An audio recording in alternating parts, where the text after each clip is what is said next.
Welcome to the new school, and I put this up there just because that's our office down the block. It was a dramatic day yesterday. There's still no power in our office. So. I'm Andrew White. I direct the Center for New York City Affairs here at the new school, which is part of the Milano School of Management, Graduate School of International Affairs, Management, and Urban Policy. Changed our name a couple times. The center is devoted to applied policy research on public education and child and family services. Our goal is to improve the effectiveness of government in its work with low-income and working-class families and neighborhoods. So this FAFSA project is straight down the middle of what we try to do in the world. I'd like to thank our funders for making this forum and all of our work on financial aid and on college readiness possible. Major support for today's session and our new FAFSA how-to guide comes from Capital One Bank and the Capital One Foundation. And there's a handful of representatives from Cap One here, so thank all of you for making this happen with us. Our other supporters for our public programs are the Cyrus Fund and the Milano Foundation. This morning, we're going to hear from one of the leading thinkers in this field, Judith Scott-Clayton, and then we're going to have a discussion with a select group of experts and practitioners that will be guided by my colleague, Kim Nauer, who wrote this piece along with Sandra Salmon. And she also guided the work on the college readiness evaluation and research report that we handed out front. After she moderates the panel, there will be time for questions. She'll talk you through how we're going to do that. But we will get started this morning. I want to introduce Carolyn Berkowitz, who's the Managing Vice President for Community Affairs at Capital One and President of the Cap One Foundation. Carolyn. Thank you. It is a pleasure to be here with all of you today. It is an incredibly important topic that we are all here talking about, and you will be hearing from the field and the city's best and brightest and just most valuable to this conversation, and so we are thrilled to be here with all of you.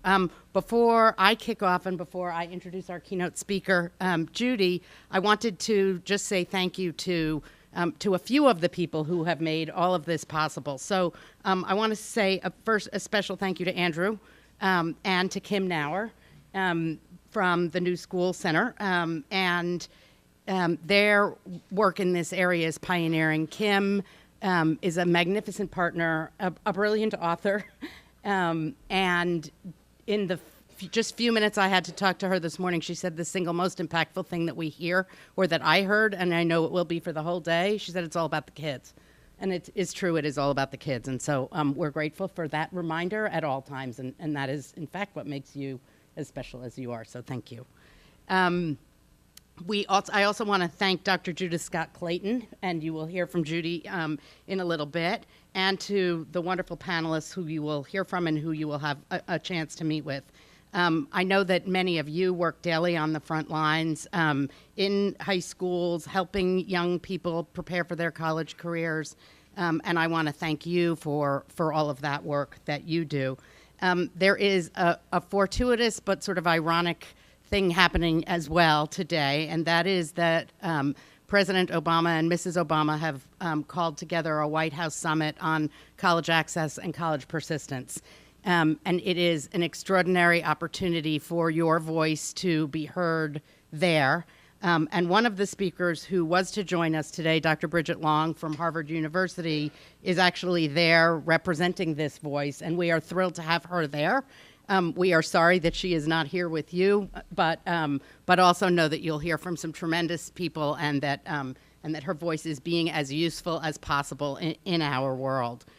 So just a little bit about Capital One and the Capital One Foundation. Our mission is really to expand opportunity for low and moderate income people in all of the communities in which we work. And we know that having a college degree and being educated is just about the most important component in a lifetime of earning and of economic self-sufficiency. And so as we focus on economic opportunity, we know that getting into college and staying in college and having a meaningful career that affords opportunity for growth is just incredibly critical. So the correlation between a college diploma and economic opportunity is something like $1 million over a lifetime of work. And so those with the diploma versus those who do not have the diploma have $1 million difference in earning power. And that, of course, is a lot. We also know that having a savings account is correlated with going and staying in college. And so young people, or actually people of any age, who have a $500 savings account in their own name, regardless of the interest, it's not about the compounding, it's just about having a savings account in your own name, makes young people 7 times more likely to get into school, stay in school, graduate from college. And so those are the kinds of things that just change a mindset. And part of what we are all about is making it easier, less intimidating to change that mindset. And so for those reasons, we are just really proud to be part of this and in giving young people a leg up as they start their careers and in their quest for college funding. So I will introduce now Judy. Dr. Judith Scott-Clayton is an assistant professor of economics and education at Teachers College at Columbia, where she teaches classes on labor economics and causal inference, which I'm very excited to hear something about, I hope. She's also a senior research fellow at the Community College Research Center and a faculty research fellow at the National Bureau of Economic Research. Her primary areas of study are labor economics and higher education policy, with a focus on financial aid, student employment, student remediation, and programmatic barriers to persistence. Judy's research on financial aid simplification and on the impact of merit-based scholarships has received national press coverage and has really been a center to the debates that are going on about financial aid and remediation policy, and also things like that which is happening at the White House today. So thank you. So we are thrilled to be hearing from her this morning. Judy, welcome and thank you. So thank you everyone for coming in this morning, and thanks Carolyn for that nice introduction. I hope that those of you who might have come here to see Dr. Bridget Terry Long aren't terribly disappointed. We're close colleagues. I know her very well. We read each other's work. We've worked together on various policy groups. So when she called me up last week to say that she was double booked for today and that she had been invited to the White House for this College Access Summit, of course I was like, Bridget, I'm here for you. Don't worry, it's not a problem. You know, I know how you think. You know, I'll take care of it, and, you know, I'll make sure to tell President Obama that you're really sorry you couldn't make it. And she was like, you know, okay, Judy, you know, control yourself. I'm going to go to the White House, and I need you to help me out in New York City, which, of course, I'm very happy to be here. Financial aid policy is my passion. I've been studying it from an academic perspective for about 10 years. I've written about it on the New York Times economics blog. I've participated in various policy reform proposal efforts with the Brookings Institution, Hamilton Project, and with the College Board. And most recently, I was at the U.S. Senate in November alongside Dr. Long testifying about ideas for financial aid simplification and the importance of financial aid simplification. But really, it's an honor to be here for me today with a room full of people who are passionate about financial aid, but also because really my perspective is a little bit from the 10,000 feet up level from a policy and research perspective, and I don't get to get out in the field that much on the ground, working with students, working with parents, working with financial aid administrators, and people who really interact on a daily basis with these issues. So that it's really a pleasure for me to be here and hopefully to get to hear a little bit of that on the ground perspective as well. Okay. So we're here today to talk about the FAFSA, and most of you are probably pretty intimately familiar with the FAFSA in all of its glory.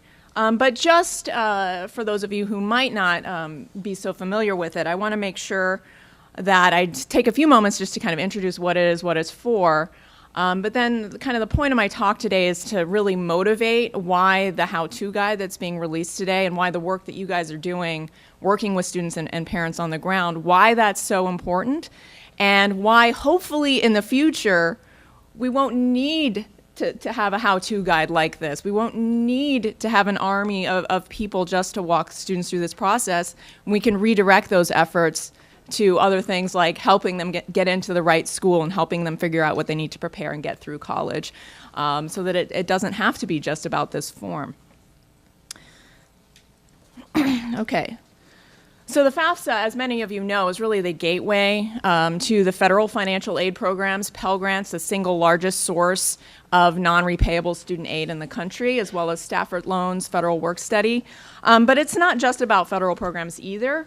Many states and institutions also use data from the FAFSA to distribute their own aid.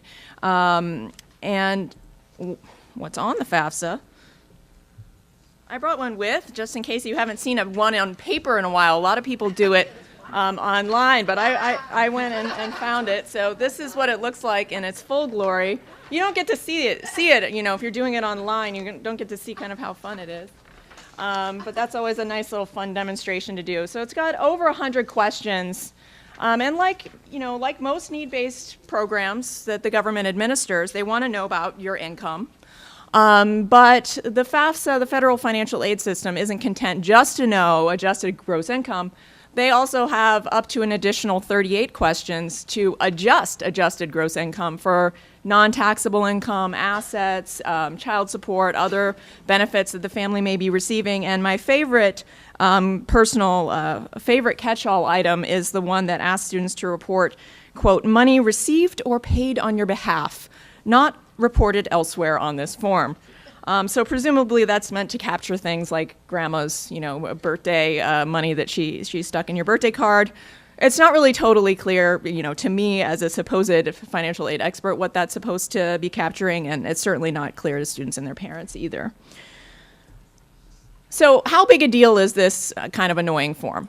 It's a big deal. 22 million FAFSAs are submitted each year, so that's a lot of people filling this out.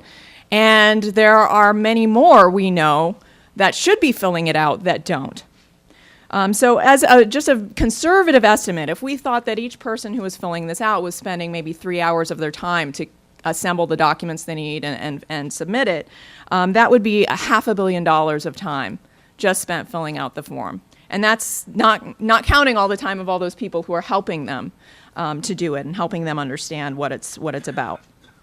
So a lot of folks might be surprised to learn that the number's that big, 22 million a year. Some of those are graduate students, but 70% of undergraduates are filing a FAFSA these days. So I thought it might be helpful to provide a little bit of background on kind of how we got to this point of having so many students being a part of the financial aid system. So the federal role in financial aid really goes back to 1965 when President Johnson signed the Higher Education Act into law for the first time. And when he signed the bill at a ceremony at his alma mater in Texas, he said, quote, to thousands of young men and women, this act means the path of knowledge is open to all that have the determination to walk it. It means that a high school senior anywhere in this great land of ours can apply to any college or any university in any of the 50 states and not be turned away because his family is poor.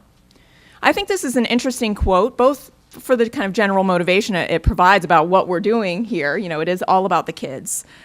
Is it all about just the kids, though? This quote, one thing's interesting about this quote is it highlights, at the time, financial aid policy was about what we might think of as the traditional student.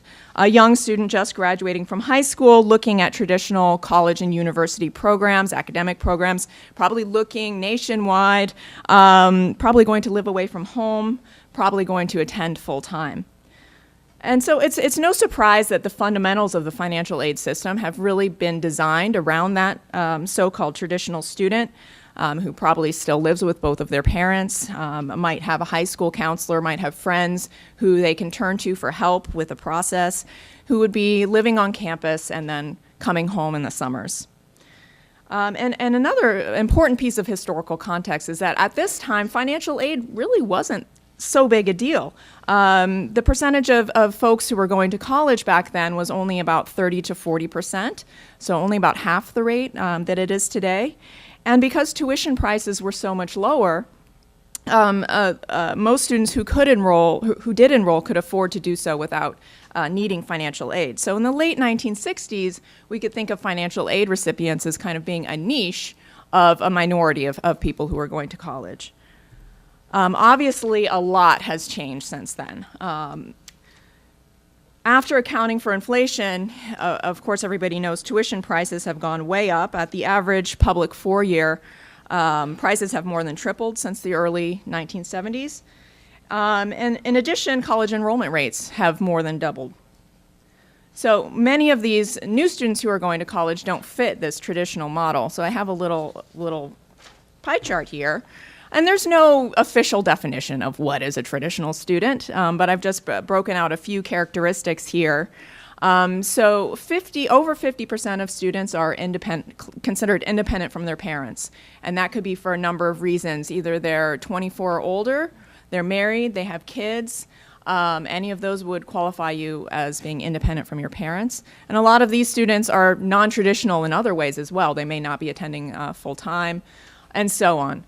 But even if we look among the other half who are still considered dependent on their parents, another 15% of those have parents who don't have any college experience at all. They're first-generation college-going students. On top of that, another 12% are dependent students, but they're attending part-time. So once you kind of break out all these different characteristics, there's only a remaining 20%, or about 1 in 5, who fit kind of a basic, still dependent on their parents. They have at least one parent who has some college exposure, and they're attending full-time. And even among those students, they may be non-traditional in other ways. They're probably working. Some of them may be commuting rather than living on campus. So especially when I've talked with people in the New York City context, I've heard people say there's really no such thing as a traditional student anymore. Okay. Okay, so that's some of what's changed over time. What else has changed over time besides the fact that students are a much broader population than they used to be? The variety of post-secondary options is also much more diverse than it used to be. So the corollary to the traditional student is the traditional four-year college degree.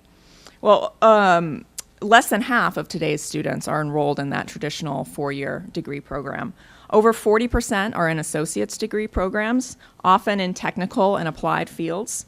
And almost 1 in 10 are enrolled in even shorter certificate programs, which are virtually all in career-specific areas. Also over this time period, we've seen the rise of for-profit colleges and online colleges as well. So students have a lot of different choices to consider, and their financial, costs they're going to face and the aid that they can receive may vary quite a bit from situation to situation, from program to program. And then finally, aid programs. The financial aid system itself has expanded in scope, and the types of different programs have multiplied in form. So as tuition prices have risen, the aid system has pulled in not just the poorest families, but also the near poor, low-income families, the working class, depending on the program, even the middle class, and even potentially the upper class as well. There's not just federal aid, there's state aid, institutional aid. The tax system is now a major source of financial aid through tax credits and deductions. There's merit-based aid, there's field of study-based aid, there are loan forgiveness programs, and so on. So while more aid is available than ever before, it's also harder than ever before to determine in advance how much college is going to cost for a given individual in a given program. Okay, there's a much bigger wedge between the so-called sticker price of college and what students are actually going to have to pay than ever before. And that's something that most people have no idea about. And so kind of as students are considering college, it's an uphill battle to try to explain what the differences are between tuition prices and net prices.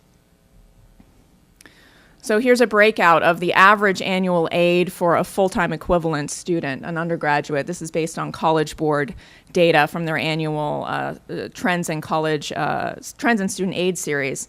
If you kind of add up some of these different numbers, you would see that a little bit less than half of this, almost $13,000 in annual aid, a little less than half of that is non-repayable grants, so Pell Grants are the big one, also state and institutional grants. If you add in the education tax benefits, which also are things that students don't have to repay, that gets you up to a little more than half of this total amount. And obviously that big chunk over on the side are student loans. And a lot of times when I show people this graph, they're simply incredulous that there could possibly be that much aid available for them on an annual basis. And it's not surprising why, because nobody is getting exactly this mix. Nobody's getting these averages. Students are getting one or the other. They're getting more on one. There's so much variability. It's hard to kind of interpret how this average is going to apply to any particular student. Which brings us back to the FAFSA as the gateway to all of this aid. So this is complicated. It's hard to figure out what you're going to get. The form itself is kind of annoying. So what? Well, the so what is that there's a lot of research evidence showing that the FAFSA is a significant barrier, not just to aid application, but also to college enrollment. And some of this work is done by Dr. Bridget Terry Long and her co-authors, who ran a study in which they partnered with H&R Block, and they identified low-income families who had come in to do their taxes and randomly selected some of them to receive additional help filling out their FAFSA. So they pre-populated the FAFSA with information from the tax form and then walked them through the process of submitting. And for families who had a student who was a high school senior, this increased aid application rates from 40% to 56%. And it increased college enrollment rates by 7 percentage points. Even for those of us in the field that thought this complexity was a problem, I think it's fair to say most people were shocked at the magnitude. This was deterring not just people from applying for aid, but there are people who are not going to college because they didn't fill out this form. Another interesting aspect of that study, they've continued to track the students through college, and they're doing just fine. They're meeting the averages, they look like other students, persisting at the same rates as other students. So that blows up this myth that we sometimes hear that if you can't fill out the FAFSA, then what the heck are you doing in college? If you can't handle this, you definitely can't handle college. We've heard that from some members of Congress. And so this is real evidence that, FAFSA is not a good screening device for who deserves to go to college. Thank God, because probably many of us would not have gone. Okay, so, all right, just checking my time here. Okay, another issue with complexity is that it doesn't just prevent people from applying for aid, but it also potentially changes the mix of who does apply for aid and who does go to college. So it can really undermine our ability to reach those students whose decisions are most on the margin. They're just on the borderline between deciding to go and not going. And all this complexity is almost screening out those very students who could most use the assistance. So if a major goal of all this financial aid is to induce students to go to college who wouldn't otherwise have gone, this is kind of burying that under a thicket of paperwork. I've made the analogy to this is like a car dealership having some huge discount on the vehicle, but you don't get to find out what the discount is until you've basically gone through most of the paperwork and gone most of the way through to committing to buy the car. So the people who really needed that discount are the ones who are most likely to just walk away before they even get in too far. If you think about Pell Grants, most ninth graders, that doesn't mean anything to them. If you ask a person on the street who hasn't been to college, what does the word FAFSA mean to you? And you will get blank stares. It doesn't mean anything. So let alone, do people know how much they're going to get? And the the real killer here is that, if all this complexity were really helpful in terms of figuring out who's going to get what, then that would be one thing. But we don't need all of these 100 questions to figure out who qualifies for a Pell Grant. So in my own research, where we basically coded up the EFC formula, the Pell formula, and then just started throwing out items. So, that money received or paid on your behalf, throw that out. Throw out assets, throw out taxes paid, throw out all that other untaxed income that's asked about, and just pretend it doesn't exist. You can throw out 90% of the financial questions in the FAFSA formula and still predict 90% of individuals' aid eligibility. So you basically need to know income, family size, a few things about family structure to be able to predict somebody's aid pretty well. So why do we put 22 million students through this process each year, and why are we screening out potentially hundreds of thousands or even millions more who should be applying but don't because of the form?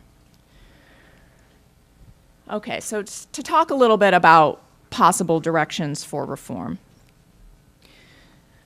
There's really a near consensus, and there has been for several years, on the need to simplify the eligibility and aid application process. And in fact, we have seen some kind of baby steps over the past few years, taking out some items. No longer do you have to report your foreign income. That turned out to be not that relevant for Pell Grant recipient populations. So some of the items have come off the form. There's been work done to improve the online application process to allow students to skip questions that don't apply to them. There are some simplified formulas that do apply to many folks, although many folks don't know that they qualify for the simplified formula until they get all this other information. So baby steps have been happening, but I think the point is we need to stop having debates about X, Y, or Z item on the form. Can we take out this one? Can we take out that one? We really need to start over from scratch and build it up from the beginning. And there is a fair amount of consensus, frankly, about that. It's just a sort of thing that politically, it's sometimes a little hard to get excitement about that. Like, who's going to be the flag bearer for that? But, because there is so much consensus, I think there is a real possibility that things will continue to move in that direction. The other thing that could be improved, another aspect of complexity, is not just the initial application, but what happens after you submit that first application. How is aid actually dispersed to you? How do you claim the aid that you're qualified for, and what happens in the next year? There are some proposals on the table, including some that I've been involved with, that think we'd be better off if we could figure out a way to let students apply once and have kind of a pot of aid available to them that would span multiple years, so that they don't need to reapply every single year, one, and also so that they can take their courses at their own pace. So you don't get a situation where a student is exhausted their Pell eligibility after having taken 24 credits worth of courses in the spring, and they want to keep going into the summer. But they can't because they don't have any more Pell available. They have to stop and wait till the next fall. And again, for a non-traditional student who's not going home, they're not living away from home and then going home at the summer. They're working, they're living in their own household. A lot of them want to be able to attend year-round. They want to be able to attend full-time year-round, and they should be able to do that. Similarly, there's kind of a perverse incentive that the Pell Grants only cover 24 credits of courses a year. If you do the math, how many years is it going to take somebody to complete a 4-year degree? It's not 4 years, it's 5 years at least, if you're only covering 24 credits a year. Similarly, a 2-year degree is going to take 2.5 years if you're going at that pace. So students who go at that pace, they get their 5 years of Pell Grants, whereas somebody who wants to finish in 4 is going to get less in assistance from the government because they wanted to go more intensely. And that seems to be a perverse incentive. Okay, a final important direction for reform, and it really ties into the purpose of today's event, is that students don't just need information. They don't just need a pie chart telling them what's available. They don't just need a spreadsheet. They don't just need a rankings table of tuition prices at different places. They need personalized assistance. They need somebody to walk them through the process, and they need active outreach. We can't just put stuff up on the internet and expect that that's going to fix things. And again, the study that Dr. Long and her colleagues participated in is really relevant here because they had another group in that same study that they randomly selected just to receive personalized information, just using the information they'd entered on their taxes, give them an estimate of aid, and give them kind of a handout saying, here are prices at some schools in your area. And that group had no effects at all. So it seems to be evidence that it's not just information, it really was the walking them through the process that was the big impact. Okay, so getting to my closing slide here, just want to try to envision a world where we have financial aid without the FAFSA. How could that possibly work? There are some proposals on the table in which a student's eligibility could be determined automatically based on tax records. So a family could just check off a box on their tax records indicating they'd like their information to be forwarded over to the Department of Education to determine their financial aid eligibility. And then that information could be proactively used to communicate to families who are eligible. So that's one idea. And to do this would require that eligibility just be based on items that are available on tax records, and research suggests that's just fine. You can do, especially for Pell Grants, you don't need all that extra stuff to determine somebody's eligibility. Another simplification, as I mentioned, would be to fix that eligibility for several years so that students wouldn't have to reapply.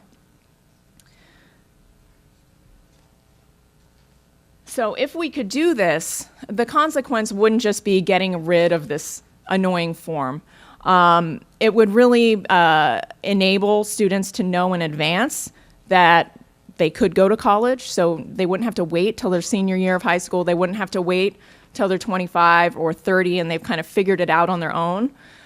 They could know in 9th grade that it's there, I know how much I could get, and so I'm going to prepare in high school because I have that confidence. So, you know, and all of the brain power and time and energy and effort that we're spending helping students navigate this financial aid process could be redirected to helping them navigate the broader college decision process, which is complicated enough, trying to figure out what's the right program for a given student and what do they need to prepare and what do they need to get through to earn a credential. So that's what I have, and I'm really looking forward to the Q&A.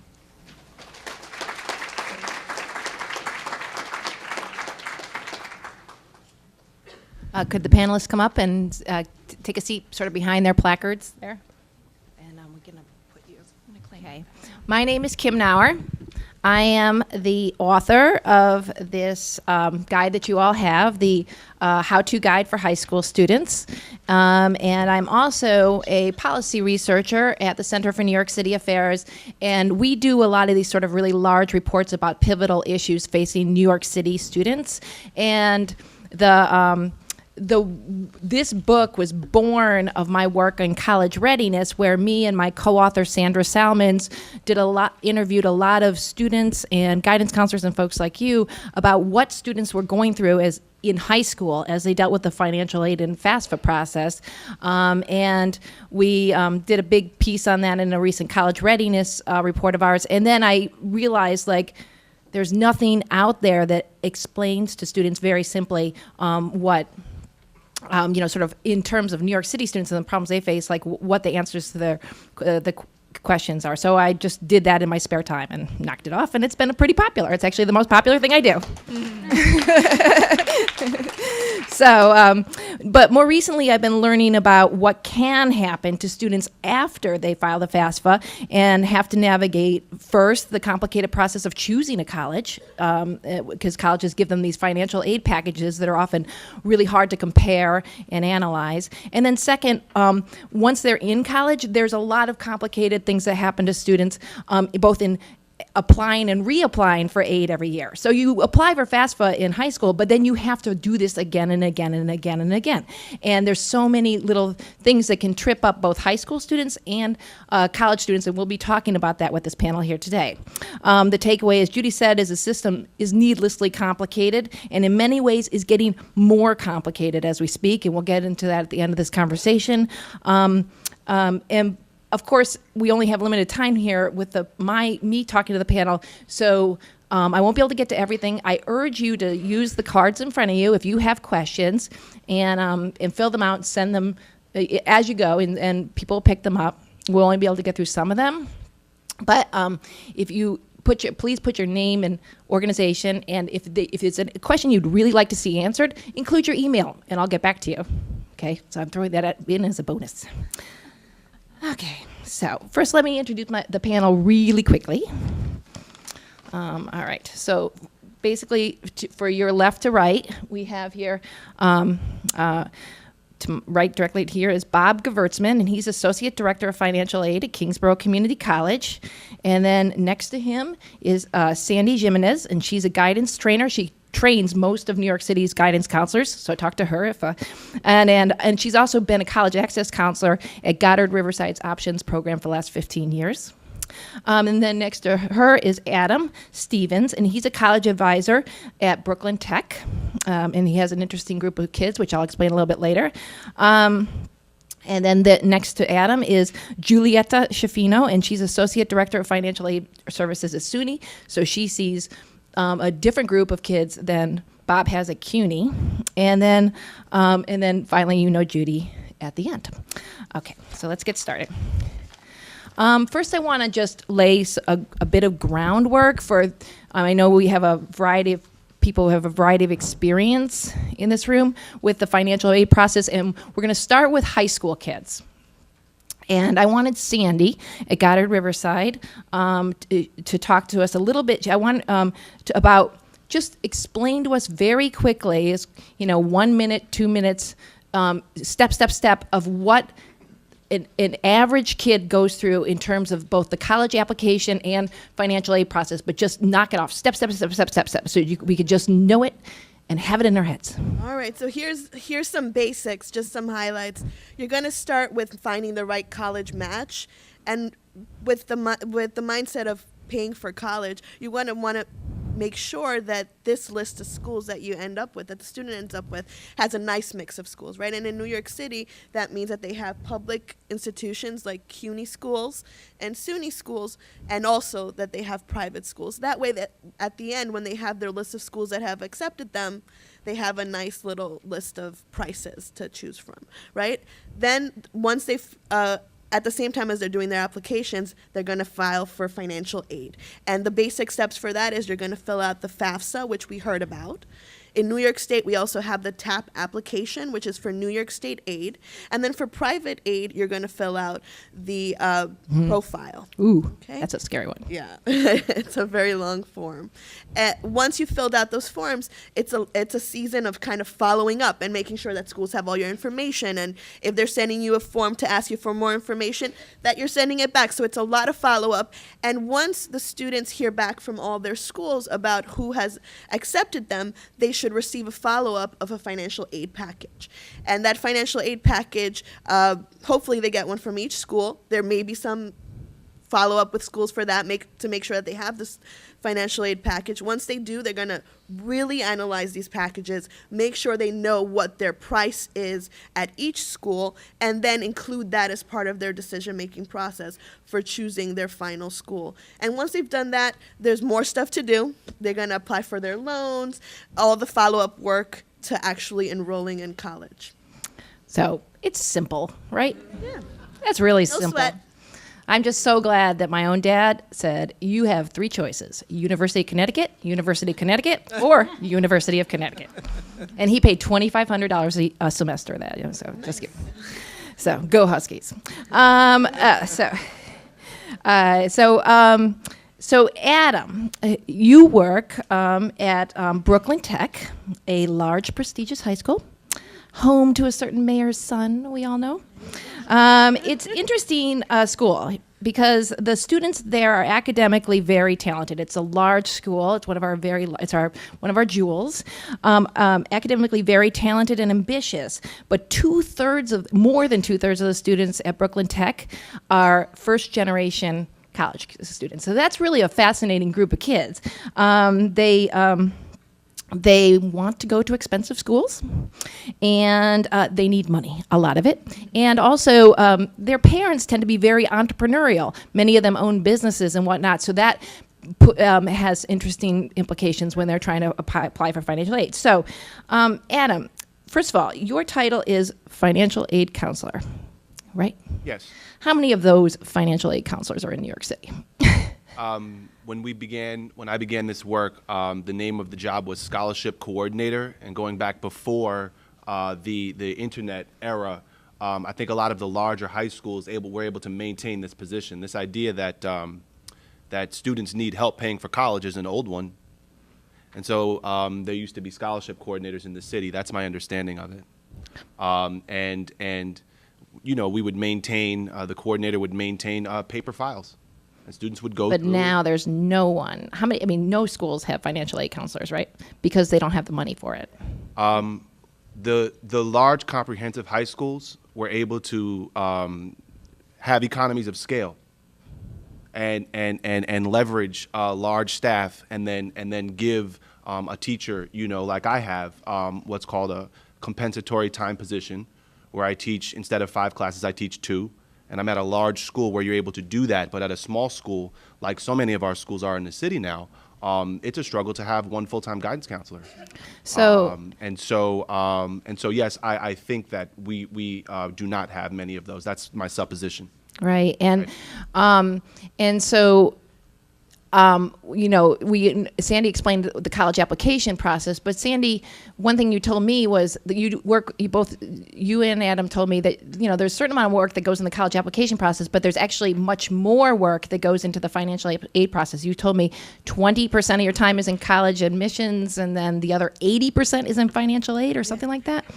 I make stuff up sometimes, but the truth is yes, the financial aid process, whatever the amount of time is, it's a really important one. And like I said before, you have to start thinking about it right at the beginning. You got to start thinking about how you're going to pay for school from the beginning. So you can't just go ahead and apply to all those private schools you hear about. You have to find the good schools that are college matches for you in the public sector as well. And the point I want to make with Adam is here in New York City, there's very few large comprehensive high schools left. And Adam, what do you think would happen to your students without the financial aid counseling that you provide?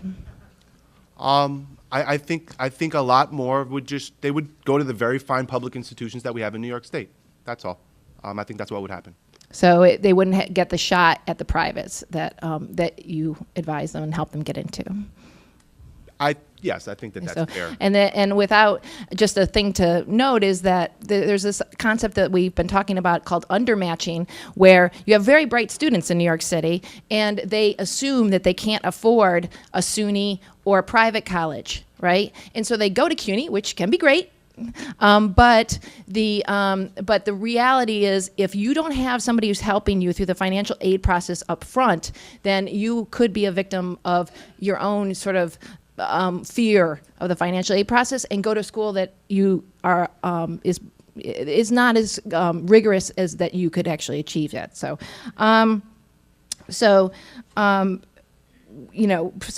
both Sandy and Adam and others, in the process of filling out FAFSA financial aid and doing the packages, I want all of you to sort of give me, just like, this is a real fast flash round, all of you. Where do kids constantly trip up at the high school level first? And our college folks know this too. So first Sandy, then Adam, and then we'll go down the line. I think give us 2 or 3 of your favorites. Yeah. There's a lot of my favorites. There's a lot of places you can trip up. One is which parent goes on the FAFSA. That's huge. And then also, along with that, who is my parent? I live with my grandma. Does she go on the FAFSA? So who is my parent?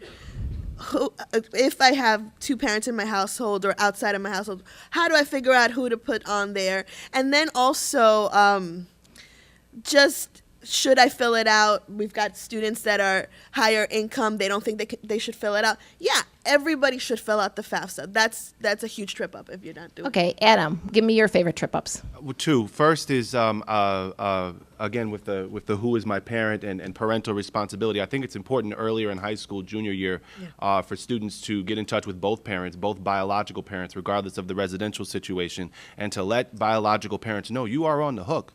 Yeah, every biological parent. We're going to need to be in touch. And if there's no contact whatsoever, then the student needs to be made confident that they can still, complete the process. So that's number one. You have to start early. You can't reestablish, Hey, Dad, haven't seen you in 20 years, but you need to pay for my college. on short notice, number one. Number two, the different colleges have different what they call financial aid filing deadlines. So that This would is be huge. for a senior, and that would be what's going on right about now. Some of the really eager colleges have January 15th. Many have February 1st, then February 15th, March 1st, March 15th. They go through the spring. And if you miss a financial aid filing deadline for any college, students don't understand that that's another way that you can indicate that you're serious about your application to that institution. People feel like they've got their application in January 1st, breathe a sigh of relief. No way. You've got to stay on top of the financial aid filing deadlines because as soon as those deadlines pass, the colleges begin to award money. And when the money has all been awarded, there's no more for you.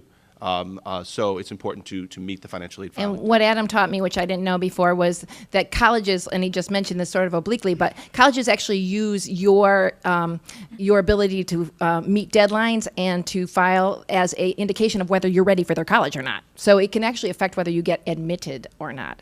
Bob, tell me your favorite trip ups. I think citizenship is a Okay. big drawback. A lot of students come in, their parents are undocumented. Mm-hmm. They feel that they can't get financial aid. But as long as they are documented, they can get financial aid. That's a big thing with us. Right. Like, so there's a feeling, first of all, there's two groups of kids who have parents who are undocumented, and then there's obviously kids who are undocumented themselves. And you're saying that kids with undocumented parents feel that they can't get financial Right, aid? exactly. Which is untrue. They can get financial aid. Julieta, what's your favorite trip ups? Well, I'm going to piggyback on all of those that were just mentioned because students seem to think that the financial aid is attached to the taxes. So a lot of times they wait until their parents file the tax return until they do the FAFSA, making them miss all those deadlines. Also, sometimes their parents don't file a tax return because those are the lowest income students. And they're like, oh, my parent doesn't file a tax return, so I can't fill out the FAFSA. And they're also the students that their parents are even filing a tax return, but they're undocumented. And again, they're not filling it out because they're just scared that they're going to catch their parents or something. Right. And honestly, if I was an undocumented parent, would I want my kid filing a form with the federal government? But actually, I'm learning that a lot of undocumented parents do, and they actually file taxes every year. So this is just this really interesting interplay.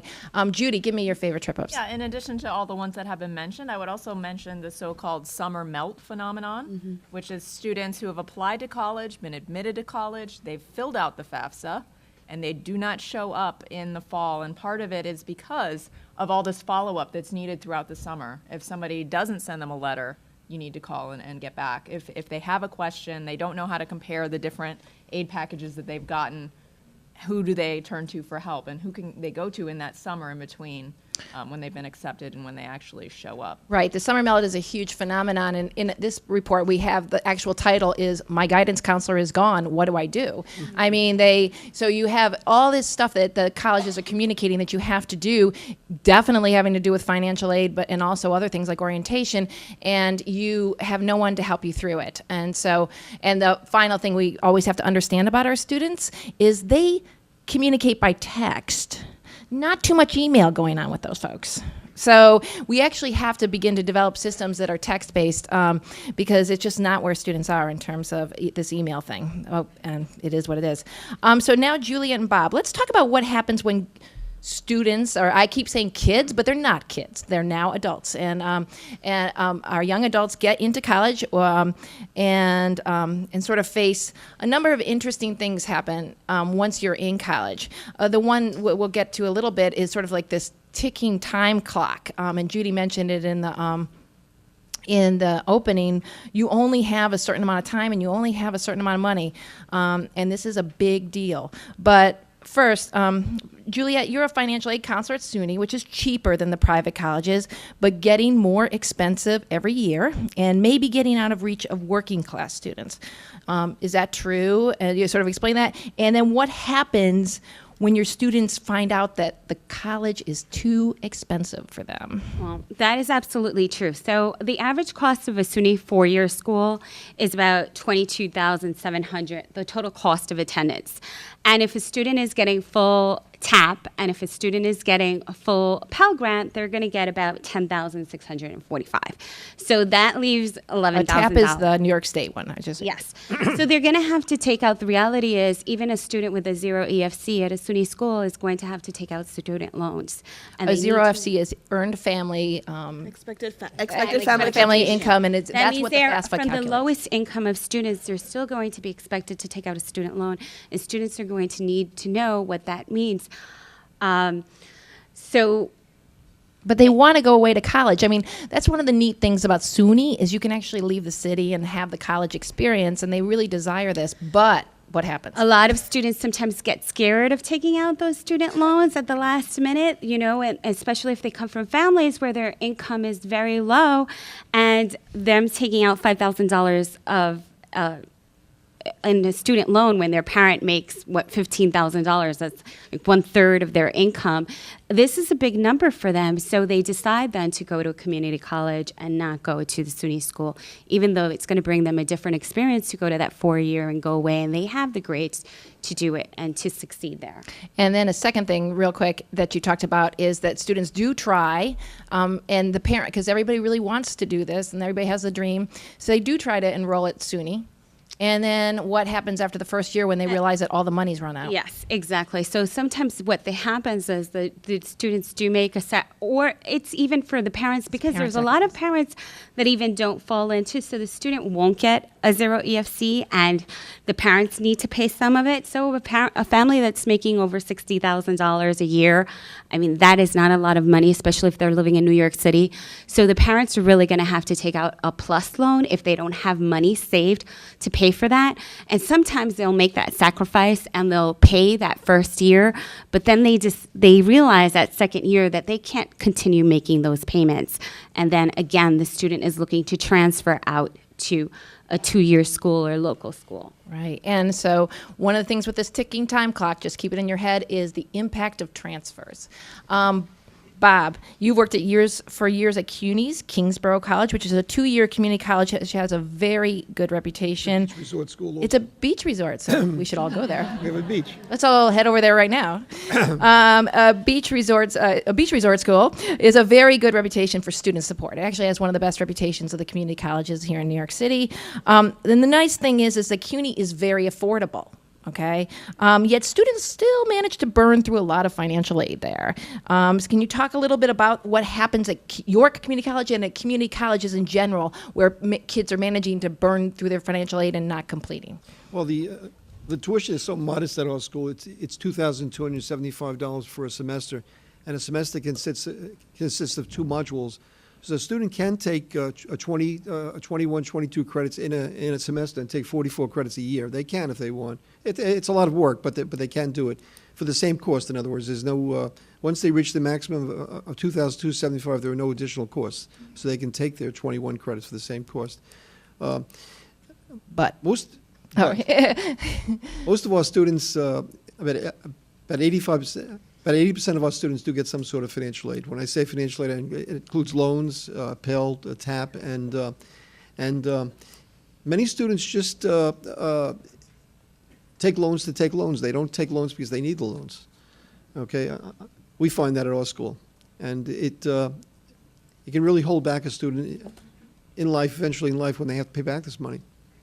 right, and then Juliet and Bob, you were both talking to me about the ticking time clock, and Judy mentioned this in her opening speech. Tell me a it gets a little technical here, but it's important because I think that this contributes a lot to why kids don't graduate. Bob, you talked to me about the withdrawal situation. Both of you guys have a lot of that, where kids don't understand that if you enroll in a course and the government's helping you pay for it, that you actually need to complete it. So we have withdrawals being one issue, transfers being one issue, and changing majors. And a lot of us changed majors in college, right? And how all of this sort of contributes to burning through your financial aid too quickly, and so that you can't complete school, or just burning through financial aid and not completing school, which is what happens in a lot of our cases. So talk about the withdrawal phenomenon. Well, we have counselors every 10 feet at Kingsborough. A student has to be counseled before they can register for any courses. They're told a year in advance what they can take, what they should take. And a lot of students don't take the courses that are suggested to them. They take courses outside of their curriculum. So of course the government won't, the state is not going to pay for this. The state does not pay for college credits that are not in your major, which is not necessarily a bad idea, right? Yeah. In order to get TAP, you have to take 12 credits at least 12 credits in your curriculum for that semester. Okay. If you take 11 credits, the state's not going to give you that award. The federal government doesn't care what you take. You can take skiing as long as it's a credit-bearing course, and they'll pay for it. Our school has a very a very high a percentage of students with a very high retention rate because of the counseling. Because of the counseling we give the students. We do have a high amount of withdrawals. Students have to realize that if the government is paying for their program, they have to complete the program, and a lot of times they don't. And we know with community colleges, 20%. Some of the community colleges, not Kingsborough, but some of them in CUNYs here only have a 20% on-time graduation rate. Julia, talk a little bit more about how transfers and basically just can derail a kid's. I'm also going to talk about a little bit about the withdrawal, because there's a point where if the student withdraws too early, if they got financial aid to pay for the classes, they're actually going to have to pay money back. And I see this happen a lot with students who have gone to CUNY schools and then they decide, oh no, I really want to go to a SUNY school, and they come into our office and I'm like, oh, well, what did you do at CUNY? I only went to one semester, but I didn't complete it. But did you get financial aid? Oh yeah, but I didn't complete it. And I say, you're owing a bill now. Now you're not going to be able to move forward until you pay that bill, but you never completed courses there. And nobody explains this. Well, we're trying to explain this to students. Sometimes the students are explained, but sometimes they're not, or sometimes they don't even follow through before they do what they're supposed to do. But they haven't been attended classes and they withdraw before that withdrawal point. They're going to have to pay back any aid that was given to them if their classes were paid forward. The other thing with transfer students is they'll take certain courses at one school, and then they'll just decide that they want to transfer over to another school without completely being convinced of what major they want to take or what they want to pursue there. But they've already started using up their financial aid. Students only get equivalent to what is full-time study 6 years of Pell Grants. That's it. And if it takes an average on students to graduate 6 years, then they've started using that up already. And so they can start studying and then get to the point where they probably have one semester left, but they have no money to pay for it. Right. So we see this a lot, and this is a big, a really important reason why we can't get our college graduation rates up in America. And we talk about academic preparation, but not enough people are talking about financial aid. And again, this was talked about at the beginning of the presentation. Students are under the assumption too that they need to take 12 credits every semester to be a full-time student. If they're only taking those 12 credits, they're not going to graduate within 4 years. Right. Government they need to be taking at least 15 credits. Most SUNY and as far as I know, I used to work for CUNY, do not charge you extra between you're taking 12 credits to 18 credits. They're not charging you anything extra for that. So by not taking it, you're actually paying more because you're losing out. If you would take 18 credits a semester, you could take that class that's probably not part of your degree, but that you're interested. If you're interested in learning how to ski, you could take it, and you could still graduate on time.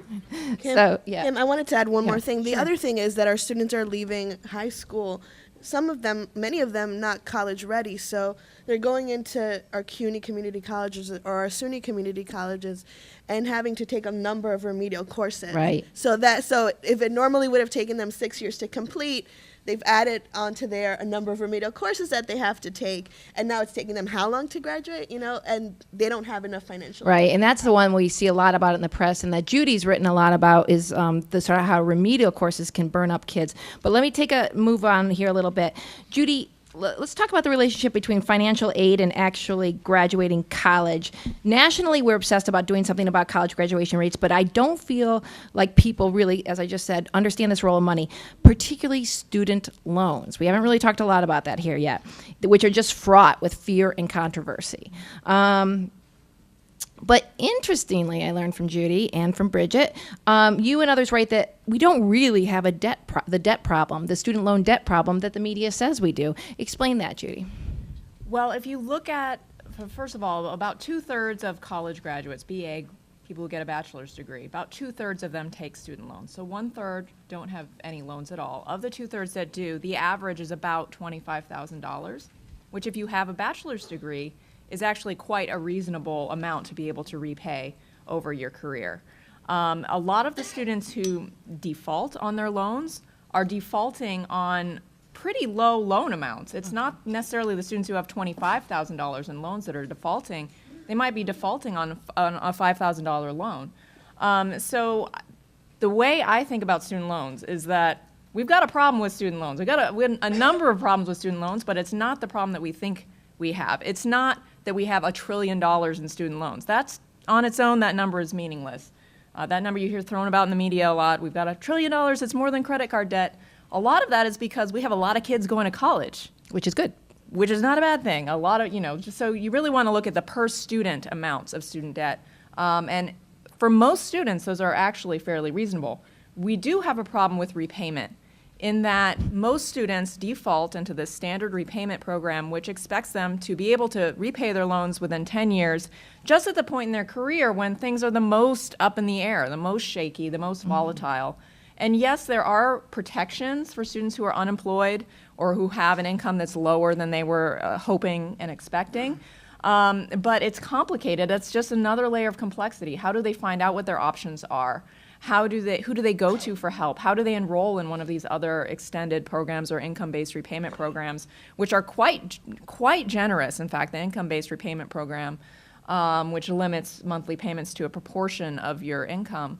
And a lot of students just don't know that those options are there. Right, and they get into trouble. And once you get into trouble, your options get shrunk way back. Right, and you may all recall, because I'm sure most of you may have some student loan debt one time or another. It's constantly this shifting group of people that is servicing your debt, and so you have no one. It can be a lot like the mortgage crisis, which you just don't feel like you know who to talk to if you need to get help, and so.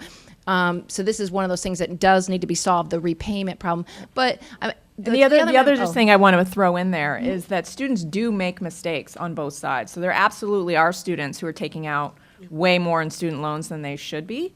And there are also students who are not taking out enough, and they're working so much that they can't complete their courses because they're afraid to take out even a little bit of loans. Right, but the rest of the panel, chime in a little bit here. Do you feel like that there's no student loan, or what do you see in terms of issues with student loans? I have to agree here with Judy, because we normally students on average for a SUNY school, they borrow up to about $22,000 a year. That comes out to a monthly payment of $250 a month. If this on a 10-year standard repayment plan, okay? And if a student has graduated with a 4-year degree, they should make enough money to make that $250 payment, okay? I see that also. I agree that the problem is many students are scared of taking out those student loans, and they start working while they're going to school, and then going to school actually takes the second place, and working and paying their bills takes the first priority, and they don't graduate on time as well. And Adam, you see you have a lot of students who have entrepreneurial parents who do you feel like that but these students want to go to expensive schools. How do they balance that?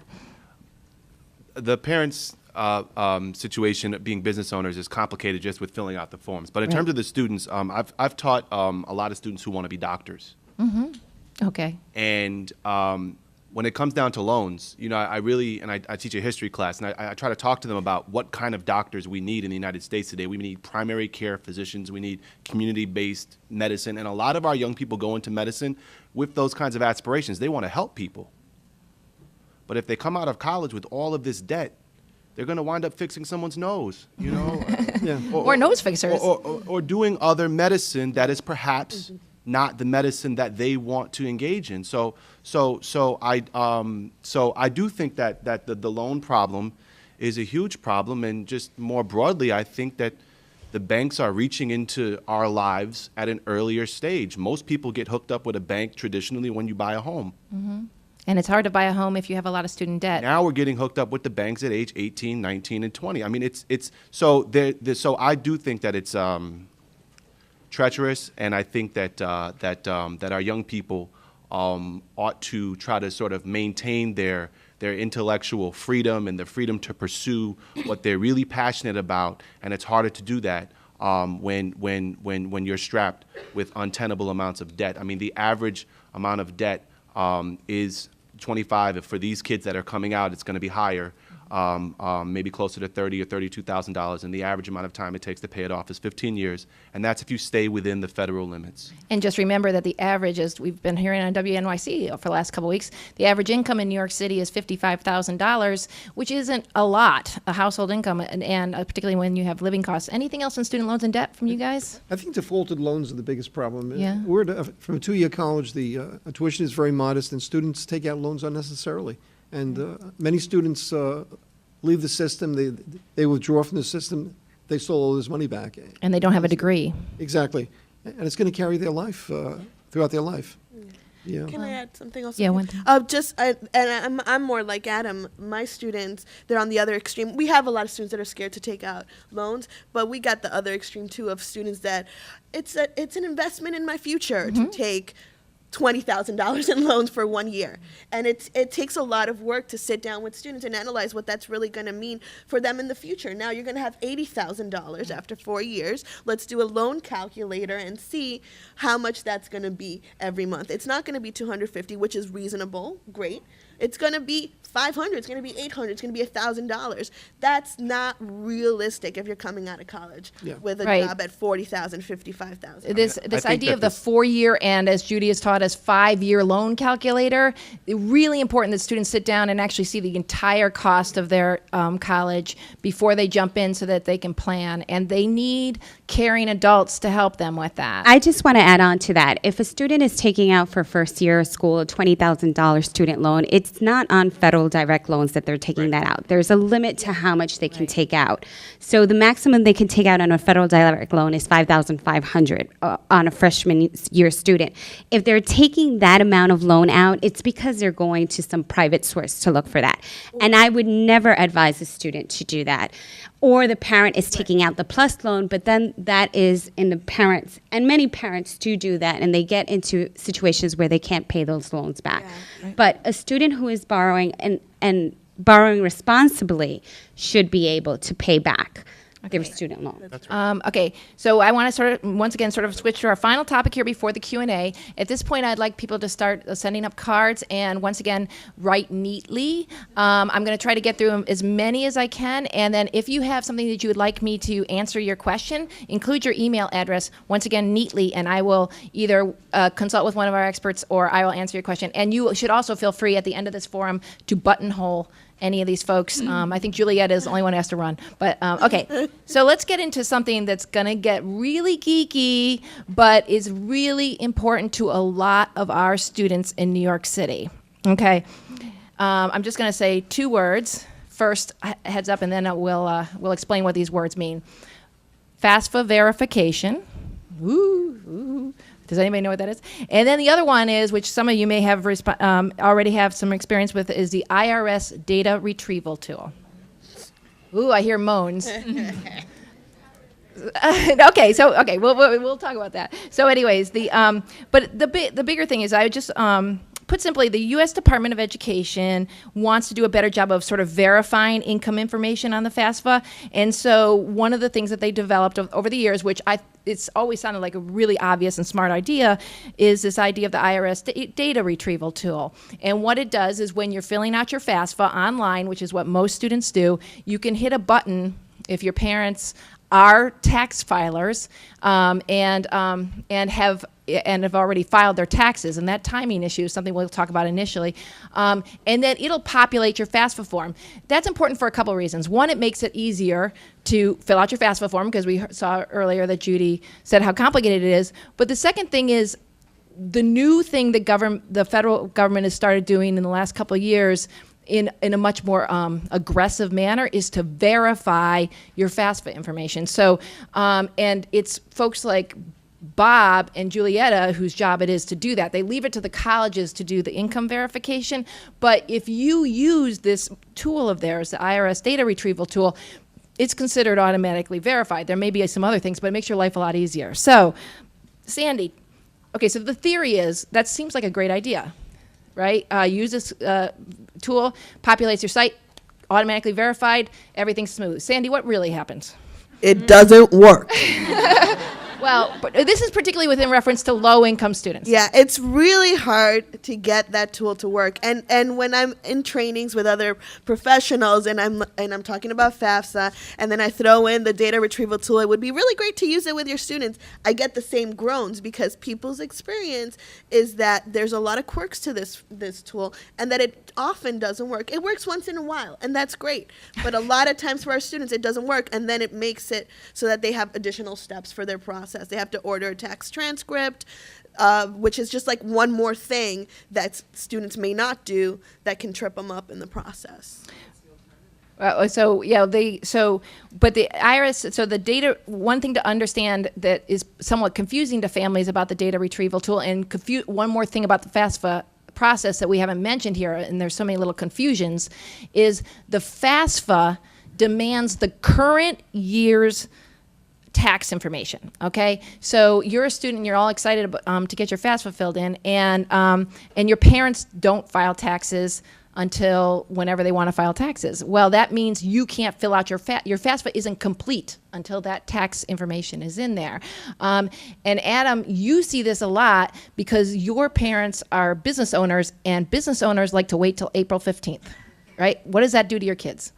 Well, the main thing they have to do is, the main problem for this year would be is if their income in 2013 is very different than it was in 2012. That's the main thing. And certainly with the recent economy, a lot of people have had downs and a few ups. And so if the figures are close, then just use your 2012 figures. But you have to change it up and for the verification process. Bob, Yes. Tell us what verification is, because you verify. Okay.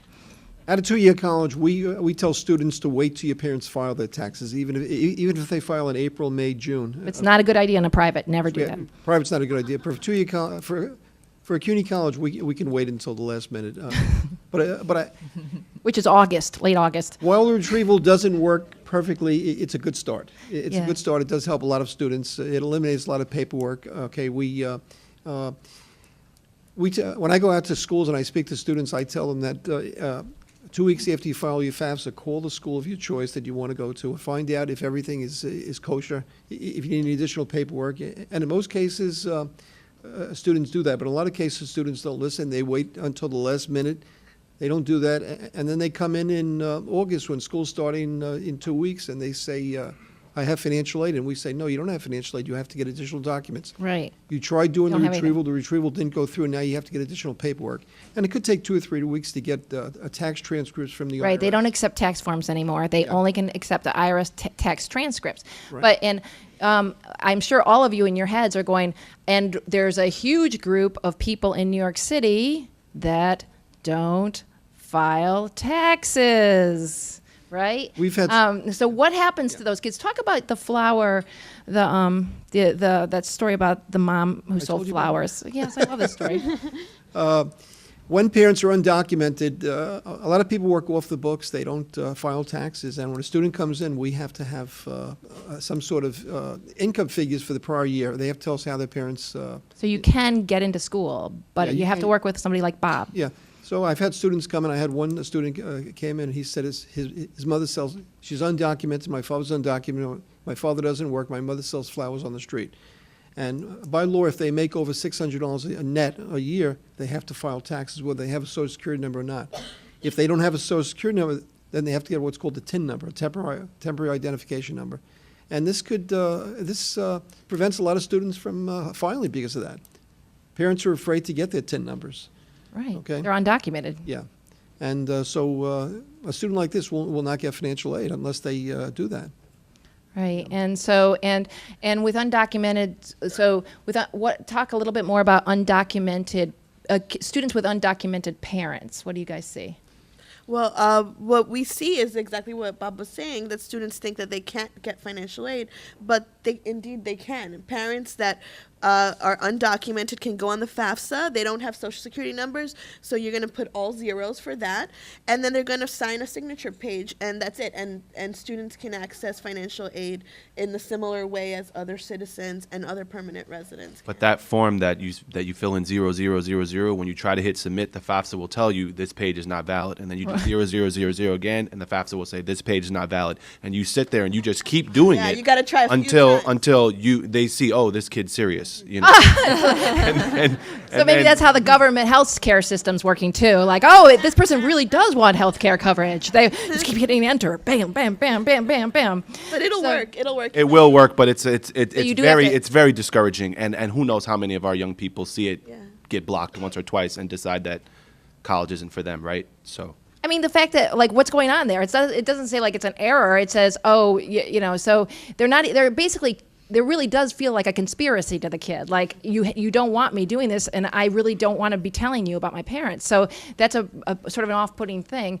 And the interesting additional thing that's happening right now with FAFSA verification is that, and Bob sort of instructed me on this, is that the government now wants to understand, well, if you say you're not earning any money and we don't see, you know, welfare payments or whatnot, once again, coming back to this flower seller, the government need to know where your income's coming from. You support That's part of verification now, and they're making you figure it out, right?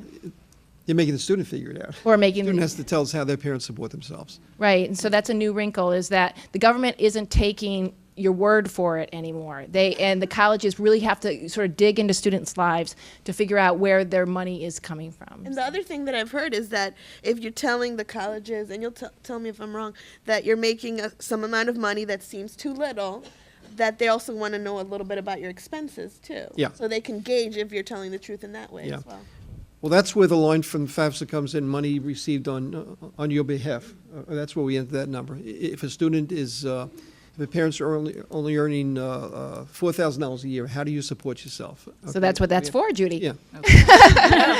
And Judy, is there so when people go up and tell President Obama, which is probably what Bridget's telling them right now as we speak, because they are talking. The IRS data retrieval tool doesn't work. No. So what are they saying at the federal level about just simple things like this? Actually, customer relations. These sorts of nitty-gritty details are very much in the policy conversation. Right. And when I kind of started working Separate on the this students' lives. several years ago, like, I don't know, 2006 or something, and there was no IRS data match, and we, naive academics were like, well, why can't you do that? You have the information there, it should be easy. And the IRS said, no way, there's no way this can be done. So the fact that they are doing it, they did it. That's great. Even though it's buggy and it doesn't work that well, is, I think, a pretty major step. And it's kind of like looking at the long-term picture. That needs to be able to work to move forward with some of these other ideas. One of the big holdups that's come up is the timing of it. So there's a lot of conversation now about, do we have to use 2013's income for this year? Why don't we use the prior income year, 2012, so that we can just go ahead and let students get done with this early and not have to wait until the very last minute and expect everything to kind of work really quickly once they file taxes. And research suggests that it doesn't make that much of a difference. Yes. Year to year. Yeah, year to year, there are some bumps up, some bumps down, but, especially if you think about students attending college for more than a couple of years, those years are going to get in there eventually. It's going to be mostly the same years. that get accounted for eventually. Bob, you had something? No, I was going to say income changes from year to year, and that's why the FAFSA, the government wants the FAFSA filled out every year. Right. I mean, like, you sort of see you certainly can sympathize with what the government's going after, but every time they try to do something, especially if it has a technological aspect, they are not so good at that. And all of this comes back down to customer service and making life simpler for our students, particularly the ones that are feeling very vulnerable and iffy about going to college already. And that is our undocumented kids with undocumented parents. And finally, before I go to Q&A, undocumented students. Julieta, what are we doing about those kids? You're up there in Albany helping us out. What we're currently doing for those students is actually very little. But students, yes, because they don't get any sort of financial aid, students that are undocumented. We have about 65,000 undocumented students graduating in the United States every year from high school. About 4,500 come from New York State.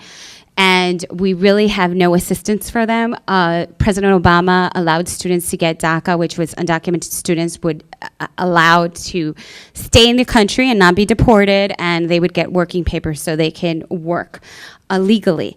But a lot of people assumed or thought that this was also giving the student some type of financial aid, and it doesn't give the student any financial aid at all.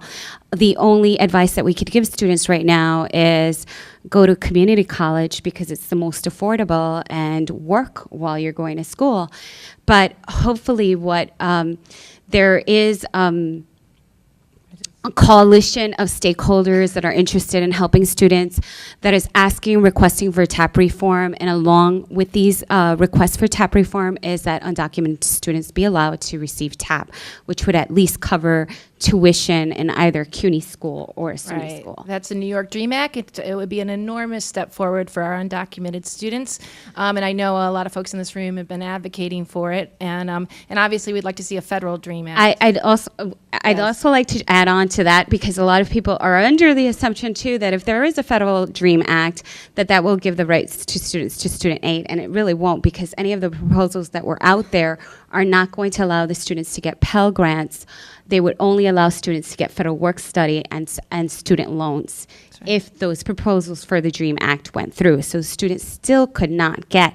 And remember that these are among the neediest students. 1 out of every 4 students that are undocumented are in poverty. So. So I should address this from the high school level and tell you that private colleges can do whatever they want. Okay? And if you're dealing with a group of students who are getting the message that it doesn't matter what they do in high school because after they graduate, they're not going to be able to go to college, that casts a pall upon an entire graduating class. Right. And we need to, and it's in very limited circumstances, and it's not easy to do, but private colleges have latitude, and not all private colleges are equally selective, right? They're all equally expensive, more or less. They're not all equally selective, and so there are some private colleges who, for some of your finest students who are undocumented, would be very interested in giving them a look, but the private colleges need assurance from staff in the building that there will be people going step by step with them in the relationship, because it's a major obligation that the institution is taking on to work with you. But as you build relationships one institution at a time, you can then begin to point to these situations. And for future students who are graduating out of those same circumstances, there is hope, and it's very important. Okay, I'm going to start with some questions and answers, questions from the audience. Let's see. Oh, I want to start with this. I haven't even read it, but I already want to start with it. Mm-hmm. I'm a grandmother raising a 15-year-old grandson. I have custody of him since the age of 6 months. And my question is, I still have to get, do I still have to get in touch with the parents? Okay, so this is a big deal. Especially in New York City, where we have a lot of aunts and grandmothers who are raising kids, and the parents are sort of in the wind, and there is a way for there is a very specific process, and I can have as we can talk about. Bob, you can talk about it really quickly. This is an important thing to actually bring into the conversation. For the grandmothers and aunts. As long as she can prove legal guardianship, then the parents are basically out of the picture. Okay, so the student would be independent automatically. We don't use the grandmother's or the aunt's information. It's strictly based on the student. But a lot of times, so there's that. Always think if you actually have the legal guardianship, which many aunts and grandmothers do, great, you are the parent. But there's also a lot of times that parents are sort of informal. Talk about, Julieta, talk to us about that. In the little case process. of the students, there is no court appointed, so it's not their legal guardian. It's just that a grandma or the aunt just decided to take care of the child, which is what happens most of the times. Then the student would have to go through a process which is called a dependency override. They have to write a letter stating what their situation is. They have to have whoever is their guardian write the letter as well, and a third party, which is normally a high school guidance counselor or someone else that knows of their situation. That's at the very minimum. That's per campus, so each school decides whether or not they're going to give this dependency override or not. But I just like to add on a little bit to that. Also, students that do get this dependency override, sometimes they get less aid because of it, because the maximum TAP that they can get if they're a dependent student is $5,000, but if they're an independent student is $3,500. So sometimes it's not to the student's benefit. So if there's any type of relationship with the mother, that they see the mother every once in a while, even though she's not really in the picture, if they can get them to sign the FAFSA, sometimes it's easier for the student to go through that process. And that's one of the things that they're trying to fix up in Albany is making it so that both dependent and independent students get the same amount of aid. Right now, independent students, which are, as we know from Judy's presentation, are actually the bulk of the students, get less aid from TAP. And so that's not good. We want everybody to have the same amount of aid. I have another question here. What do you suggest to a child who is interested in college, but the parents are unwilling to provide financial information on the application? You guys have all dealt with this. Who wants to start? Well, if a student cannot get a financial aid unless the parents show their income, their information about the parents, but a student can get unsubsidized loans.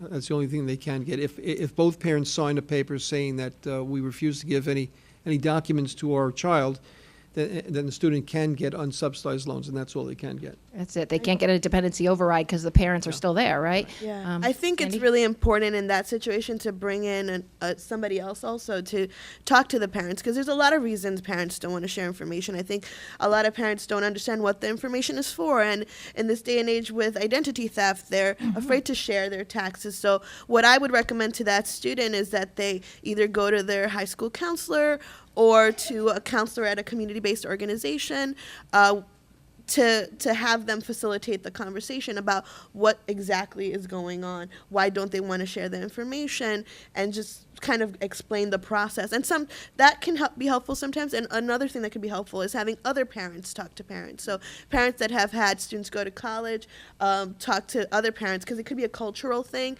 So having parents of the same culture or something like that talk to each other about the process could be really helpful. In a quick plug, students can find community-based organizations in their neighborhood that could help them out by going on nyccollegeline.org, which has a really great search function that they can use to find organizations that offer different kind of college access services. And they can also access advisors 24 hours. Of which Sandy is one sitting there behind the thing. With these types of questions. And Adam, you made an interesting observation. So the Brooklyn Tech is very lucky to have a financial aid counselor, but really only 20% of parents are comfortable working with you, right? Like the financial aid is often something that's viewed as very private, right? And it's traditionally viewed as something that happens within the family. But is that a good thing or a bad thing? Well, I don't know that it's a bad thing. Right. We just had what we called a first-gen FAFSA night, and we opened up some computer labs, and we had some parents come in and fill out the forms. But then the parents are coming in, and they're bringing their income to the school. And we ask a little bit about income for the free lunch forms, but there's no verification of that. So some families don't avail themselves, or they don't come in with their details. However, what we do is that we make sure to provide each student with the opportunity to have the kind of diversified list that that my colleague just referred to. Or you could have different Just referred to. different expenses, but in the truth, if the parents traditionally, traditionally, guidance counselors didn't even do college applications. This is really just something that's sort of new in the last 5 years, honestly. And now the new wave of thinking is that we need more Adams in the world, which is not only do we need help with college counseling, but this financial aid counseling is so important to their futures that they need help there. But there's a big but. Families really, really are leery of sharing their financial information. So, but I love Sandy's idea of having a friend who's had a kid go to college, talk them through it, because that's, I think would be a good idea. How should a student be following up once classes begin? What should they be doing to keep, what should they be keeping track of, and who should they be in contact with? Do students, this is a great question. Do schools facilitate this process at all?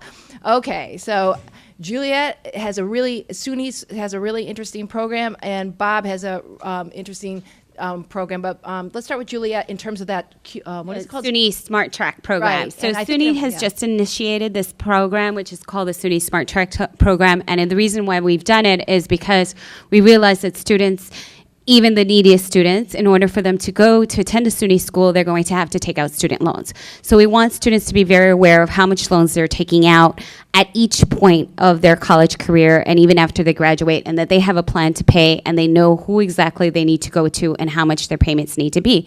So from the moment the student gets their award letter, we also adopted Obama's shopping sheet, where we tell the student exactly how much the entire cost of attendance is going to be, both direct costs, tuition and fees, room and board, and indirect costs are separated. We separate what's free money, what money students are getting in state aid or Pell Grants or any federal grants, and then we tell the student exactly how much loans they're being awarded. So the student, it's separated so the student knows, okay, even though this is a form of aid, I do have to pay this back. This is not a grant. This is not a scholarship. A lot of I need colleges to don't pay. do this, by the way. Yes. And then on the right hand, on our award letter also, we have the graduation rate for that campus, because the higher the graduation rate, the higher you're likely to graduate from that school too. We have the school's default rate also there. And we also have included, on average, how much the students are in debt when they graduate from that particular school. So if it's average 24,000 or 22,000, it will be there, and also the monthly payments will be there. And we're going to start texting students as well and letting them know at each point. So for example, at the withdrawal date, we'll let students know, withdrawal date is coming up. You may want to do a couple of things before withdrawing, going to your academic advisement, go to tutoring service, and we'll let them know of all the other services that the college has to offer them. For that way they can know that there are other alternatives from just withdrawing from class. And at that time, we're also going to remind the student, please remember, this is how much you've borrowed up to now. And we're going to do that at the end of every semester too. Tell the student, this is how much you've borrowed, and if they have interest rates accumulated, this is how much it is. And we're going to also advise students at the end of each year, well, perhaps there's other things that you want to do instead of continuing to borrow money. Maybe you want to look into getting a summer job that you could start paying off these student loans. So we're going to try to communicate with the student throughout their career until they graduate. Wow. Okay, and I would like that SUNY is following a thing that really we should give credit to President Obama's administration called the shopping sheet, and it really is a nice document that allows students to compare, very easily the college offers from each of their colleges. Many colleges use their college financial aid letter to obfuscate the fact that they're not giving them that much real aid, not giving them that much in real institutional grants, and make it look like, but you're getting all this loan stuff.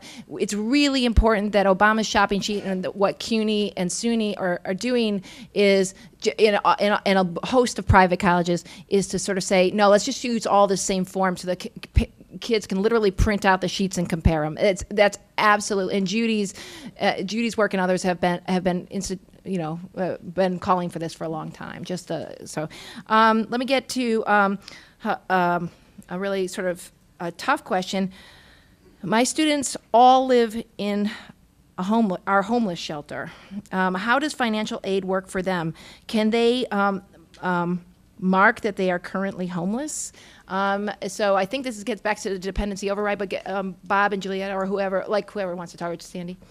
There is a question on the FAFSA, if you are homeless, and if you can document homelessness, then you are automatically independent. So it's strictly based on your income. And actually, if you're homeless and you're unaccompanied. So if you're a young person that is homeless and is not like with your parents, or if you're in a shelter that's just for young people, for example, then that person has to document it, but they would be independent. Right, so they would have to get a dependency override? It wouldn't be a dependency override. It's it would be automatic. A letter from the shelter, like the person in charge of the shelter, or their homeless liaison at their high school, somebody that knows their homeless situation. In your experience, guys, have you seen that the Department of Homeless Services has financial aid counseling? Clearly we have folks who are working on this in the audience, but I haven't seen that, but there is a growing number of homeless students. I know through our office, we're located in 42nd Street between 5th and 6th, and we help students apply to any SUNY schools. And we have a growing number of students that are homeless that are coming through our offices, and they really have no assistance whatsoever. Yeah. Although through our trainings that we do in partnership with the Department of Education, we have had a number of people that are involved with that are either homeless liaisons or involved in a higher up position in the same department come through for college access training. So that's a good new thing, and this question's a little related. So obviously we want people in our homeless services area to get more training on this. My clients are mostly from foster care.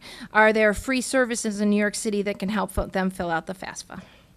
How about foster care students? Is that the same answer, similar, or? They're automatically independent also. They're automatically independent. There's a question on the FAFSA. If you're in foster care or ward of the court, then you're automatically independent. That's right. Yeah. So you just go on the computer and you click automatically, and then the FAFSA just says, okay, and I think once you click that, you get the highest form of EFC automatically. Correct. Right? Is that simple? The zero EFC, correct. Okay. But in regards to answer that question, if there's any services that can help them out, you could always direct them to go to the office on 42nd Street between the Center for Student Recruitment. We can help them apply to any SUNY school. We'll help them fill out the FAFSA, whether or not they're going to a SUNY school or not. Yeah, and also each agency where students are housed or wherever they take care of their foster care case, they also have individuals that work on the students' plans after they leave the foster care, so they can help them fill out applications and that sort of thing. And they can also get help at community-based organizations like Goddard, Riverside. Right. I mean, there's a lot. That's a really wonderful thing about living in New York City. There's really a lot of help here. Once again, in sort of this special case thing, and I think this is actually something that FAFSA definitely gets into. Should kids with an arrest record file for financial aid? I think that if you have a felony, you're in trouble, right? Or what? There's something on the FAFSA. Drugs. Drugs. Drugs. Okay, so what's the crime thing that FAFSA gets into? If you've been arrested for using drugs in the past, I think it's the past year. We get very few of those. I have the form here. Oh, let's check it. It's while you're receiving aid. I mean, having it online is great, but you like to have all the questions here in one place. So it's, have you been convicted for the possession or sale of illegal drugs for an offense that occurred while you were receiving federal student aid? Oh, while you were It receiving. used to be not. They changed that. It used to be. So while within you're the last 6 while months. you're in college and you are dealing drugs to your dorm mates, which a lot of kids do. I remember that. I've never. For a new applicant. I've never gotten one of those. Yeah, I mean, the good way to. That's a way to finance college. Yeah. But it's actually. But this is important because there's a. If it's a felony, If it's a if felony, that might be a misdemeanor. possession or sale of Yeah. illegal drugs. Oh, Somebody so did while that you- if they were in school Possession. and they got. while Right. you were receiving. So you see federal how this one. Yes. While So- receiving federal student aid. Yeah, that's Yeah. Yeah, No, that's an and that's like important this thing. really tiny little thing, one question on the FAFSA that just takes you off off the rolls. Well, you know, one quick thing. But you it's can do not it in just high one schools. question. It's not once you- Yeah, if you did it in Yeah. high school, high school's okay. But also, it's not just one question. If you say yes, then other questions pop up, Uh-oh. and it's actually a worksheet. So it doesn't just depend on whether you were convicted. It's also what kind of rehabilitation you've gone through, the number of the convictions, and all this. So it's actually like Yeah. 5 to 8 questions. So the FAFSA gets more complicated even than I knew 1 minute ago. But it's on the honor system. But it's on the honor system. Oh, yeah. Oh, well, that's actually important to say. So say no. Oh no. Just say no. It's not like that. The government yet is saying, is actually checking your conviction records. That'll be next year. But right now, they just say no. Just say no.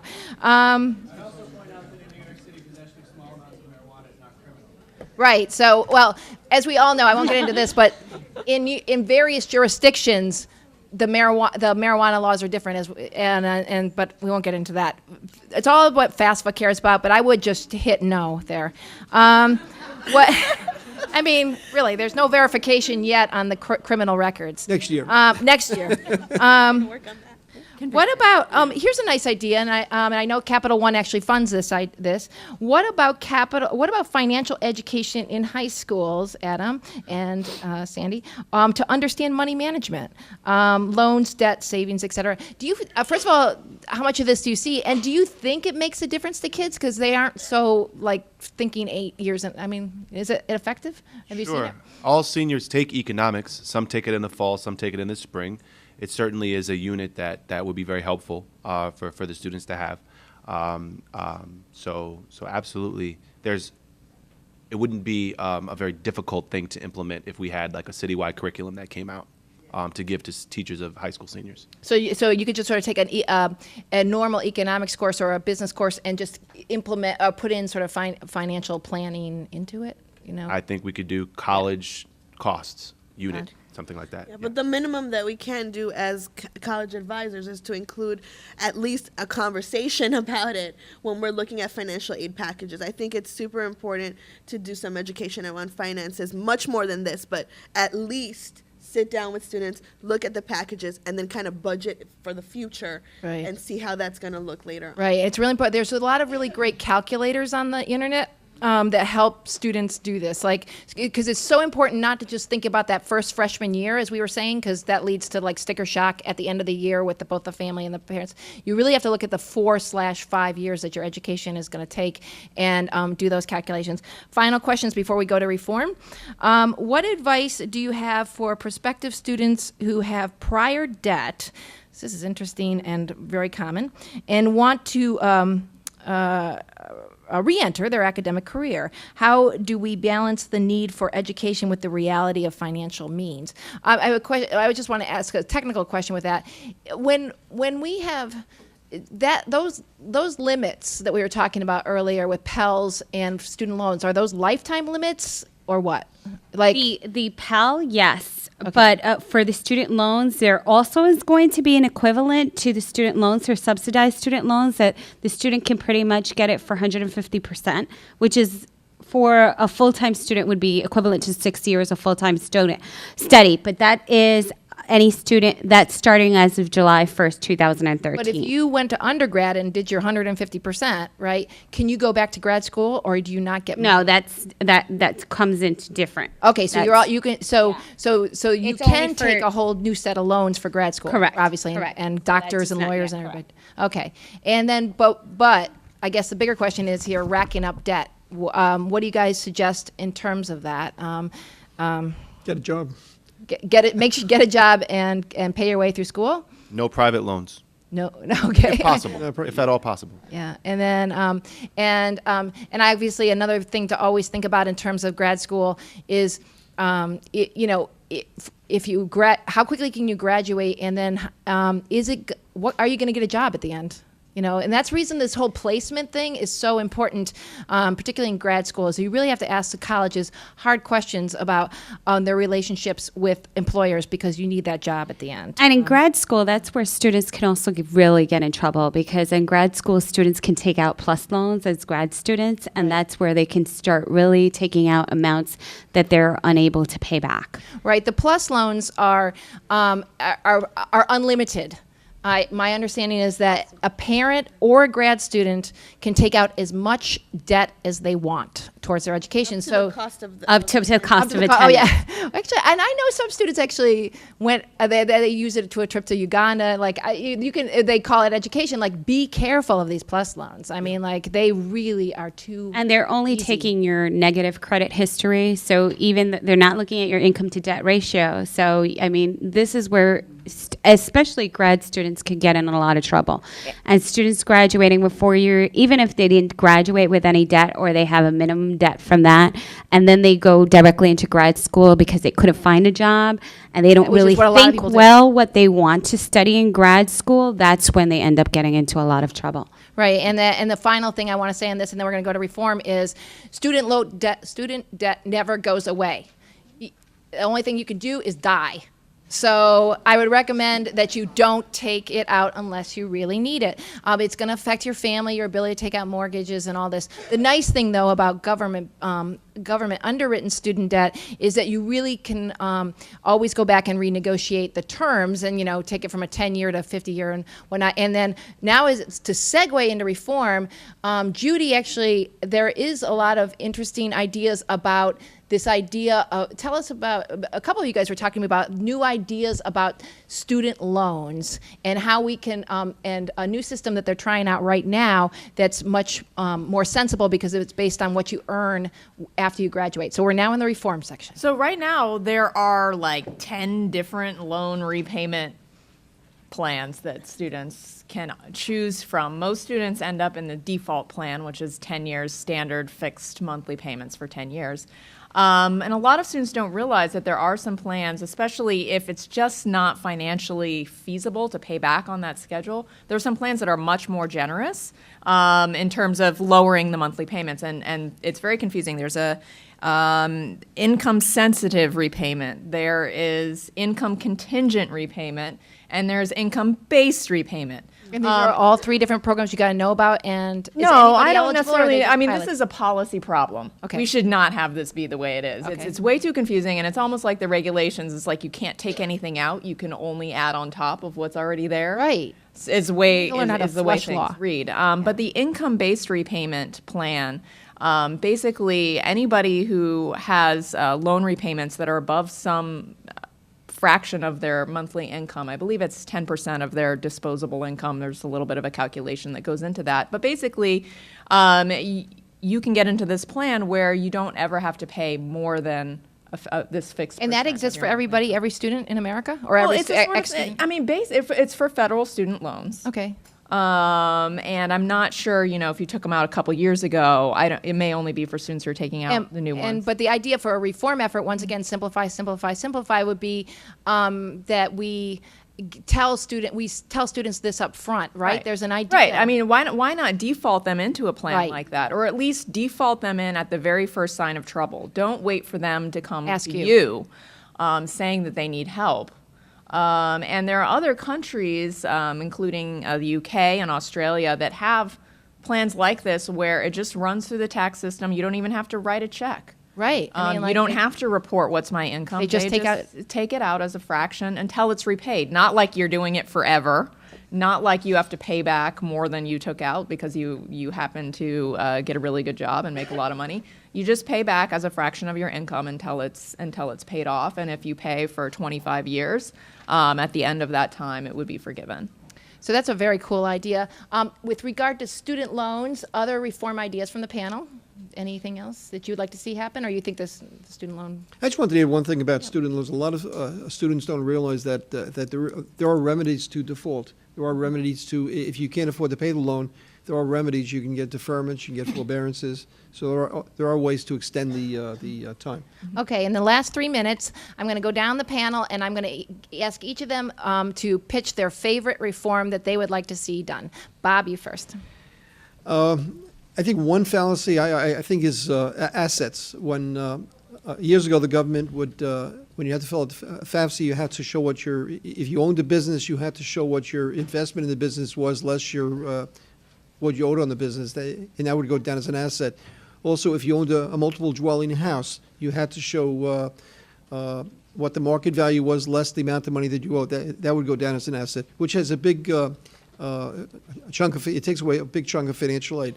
But 2 or 3 years ago, the government decided that if you owned a business with less than 100 employees, we don't want to know about that anymore. Right, That but the doesn't two-family affect- dwellings are still considered But a businesses. two-family dwelling is someone who buys a house, two-family house, because they can't afford to buy one-family house. They're penalized. And that's a lot of New York City. Once again, our sort of immigrant, new entrepreneur base really gets hit hard by that. So business owners get a pass because they lobbied, and meanwhile, multiple dwelling owners really have a hard time getting any financial aid at all.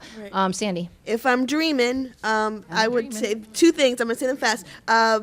Verification would stop targeting low-income students as much as it does.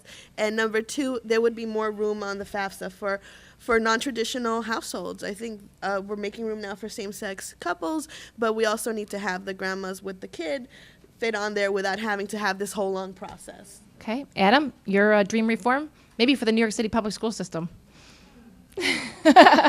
Come on, they're watching. Reform? Dream reform. Shut down the war machine. And I'm serious. I'm serious. We can solve this. Make the private-owned prisons pay for college. I don't know. I'm serious. oh, that's a good Serious, idea. you know? Right? There's Put the money where it actually makes more sense in our yeah, society. and I think that we can more immediately really do something for our undocumented students. I think we can. I really do. So, And Julieta, you have a reform that you came up with. I like just to. Well, I think we could actually, but you have a better. But Okay. I just have to say that Okay. I just have to plug in there for that we are pushing for TAP reform, so that would increase TAP to 6,500, give undocumented students TAP, and give the maximum TAP available for independent students. Yes. Okay. Oh, microphone. For independent students. But again, those are like patches. We're going to be seeing problems along the way because if tuition keeps on increasing, we're asking for that increase to 6,500 for a TAP instead of 5,000. And 10 years from now, we're probably going to be in the same situation of having to increase more money. So what I haven't thought this plan through, but instead of having portions, we would incentivize people to save, such as a 529 plan. So out of people's tax returns, we would take a portion out of that once If they they have check the box. children. Once they have children, and they can start saving towards their 529. That way, once they're in college, there's money already saved, and students won't be in a position where they have to take out student loans. And we can let students know along the way, okay, so much has been saved for your college, and students don't think that college is impossible because they know that there's a fund there that their parents have created for them to go to school. And it's less, I mean, this is a concept in behavioral economics. If you can make something hassle-free, for folks, they're more likely to do it. Finally, Judy. Well, it's really hard for me to pick just one thing, but I would definitely given us- say get rid of the FAFSA form, let this all happen behind the scenes automatically, simplify the eligibility calculation, allow students to get an aid package that applies for more than 1 year so that they don't have that uncertainty and so that they can attend classes at the pace that makes sense for them. And then finally, that we should devote some of the resources of the federal government, not just to financial aid, but to outreach, marketing, and on-the-ground personalized guidance and assistance to help students, not just with the financial aid, but making good choices about what programs to attend as well. Well, this was a phenomenal panel. Thank you, guys. And I want to thank Capital One, who made all this possible. They have been one of my really made the whole FAFSA project possible, and we could not have done this without them. So thank you, Capital One.